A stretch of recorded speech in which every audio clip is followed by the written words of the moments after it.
जी अस्सलाम वालेकुम स्टूडेंट्स, क्या हाल चाल है आपके स्टूडेंट्स। आपको याद तो होगा कि हमने लास्ट लेक्चर में पढ़ा था वो अल्फाबेट्स और काइंड्स ऑफ अ लेटर। आज का हमारा टॉपिक है वर्ड, यानी कि लफ्ज। What is word? तो लफ्ज क्या है? A meaningful group of letter is called a word. हरूफ का बमाइनी मजमुआ लफ्ज कहलाता है।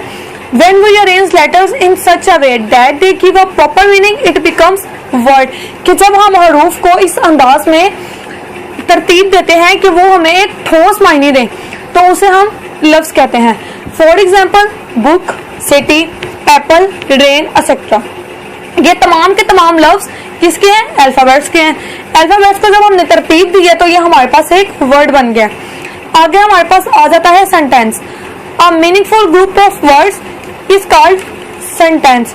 कि अल्फाज का एक ऐसा मजमुआ जो बमायनी हो जुमला कहलाता है।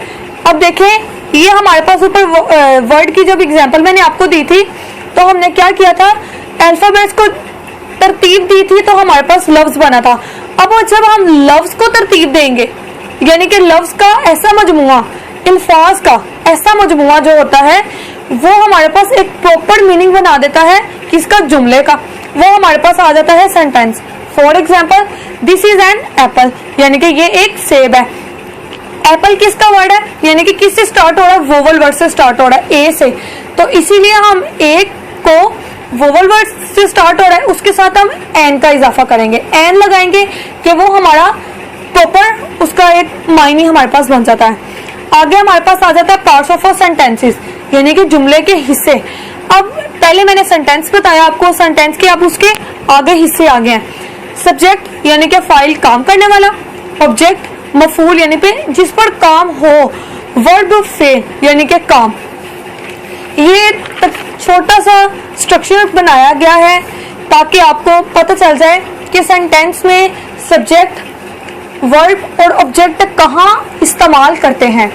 क्योंकि काफी स्टूडेंट्स ऐसे हैं जो इसमें कंफ्यूज होते हैं कि अब इसमें सब्जेक्ट क्या है, ऑब्जेक्ट क्या है और वर्ब क्या है।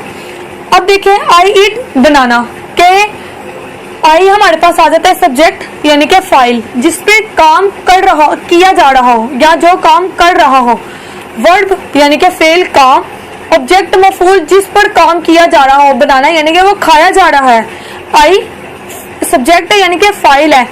इंसान खुद है, ठीक है, ये काम कर रहा है। और ऑब्जेक्ट काम करने वाला या जिस पर काम किया जा रहा हो। आगे हमारे पास आ जाते हैं काइंड्स ऑफ अ सेंटेंसेस। पहले हमने पढ़ा था पार्ट्स ऑफ अ सेंटेंसेस, अब हमारे पास इसकी आ जाती है काइंड्स ऑफ अ सेंटेंसेस। जिस तरह इसके पार्ट्स की 3 इकसाम थी, इसी तरह हमारे पास इसकी काइंड्स की भी 3 ही इकसाम है। यानी कि अब देखें, sentences has 3 kinds. Positive sentences यानी कि मस्बत जुमले, नेगेटिव सेंटेंसेस यानी कि मनफी जुमले, इंटेरोगेटिव सेंटेंसेस यानी कि सवालिया जुमले। अब आगे देखिए, हमारे पास पॉजिटिव सेंटेंसेस हैं। Sentences which are used in a simple manner are called positive sentences. कि ऐसे जुमले जो सादा अंदाज में इस्तेमाल किए जा रहे हैं उन्हें मनफी मुस्बत जुमले कहते हैं। यानी कि अब देखें, दैट इज अ ट्री, वो एक दरख्त है, बिल्कुल सिंपल सा। शी वॉज कुकिंग, वो पका रही थी, ये भी सिंपल है। आगे हमारे पास आ जाता है negative sentences. Sentences in which not is used are called negative sentences. कि ऐसे जुमले जिनमें नहीं का इस्तेमाल किया जा रहा हो मनफी जुमले कहलाते हैं। That is not a tree, कि वो एक दरख्त नहीं है। अब देखिए, सिंपल में हमने क्या किया था, यानी कि पॉजिटिव सेंटेंसेस में that is a tree simple है। जब अब हमने इसमें नोट का यूज किया है, हमने इसमें क्या लगाया है? नोट। तो ये नोट लगाने से हमारे जुमले की पोजीशन जो है चेंज हो जाती है, वो मनफी में चेंज हो गया। अब देखिए, शी वॉज नॉट कुकिंग, कि वो खाना वो पका नहीं रही थी, ठीक है। इसमें भी क्या इजाफा किया हमने? नोट का इजाफा किया, जिससे उसकी पोजीशन चेंज हो गई। वो किस में चला गया? ऊपर हमने शी वॉज कुकिंग था, पॉजिटिव में था, नीचे नोट लगाया तो वो मनफी में तब्दील हो गया। अब हमारे पास आ जाए नीचे interrogative sentences in which a question is asked are called interrogative sentences. कि जब हम जुमले में सवाल पूछते हैं तो उसे इंटेरोगेटिव सेंटेंस यानी कि सवालिया जुमला कहते हैं।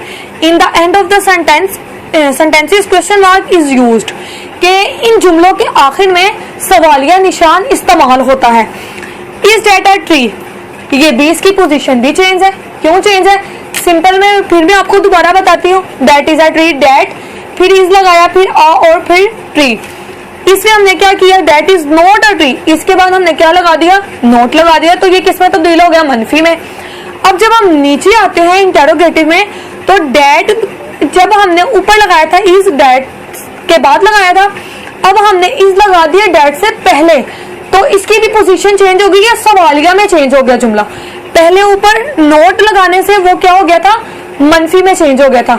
नीचे इज स्टार्ट में लगाने में वो क्या हो गया? सवालिया में चेंज हो गया। इज दैट अ ट्री, क्या वो एक दरख्त है? ठीक है स्टूडेंट्स, अगर आपको किसी बात की समझ ना आई हो तो प्लीज मुझे बताइएगा ताकि मैं आपकी रहनुमाई कर सकूं। शुक्रिया।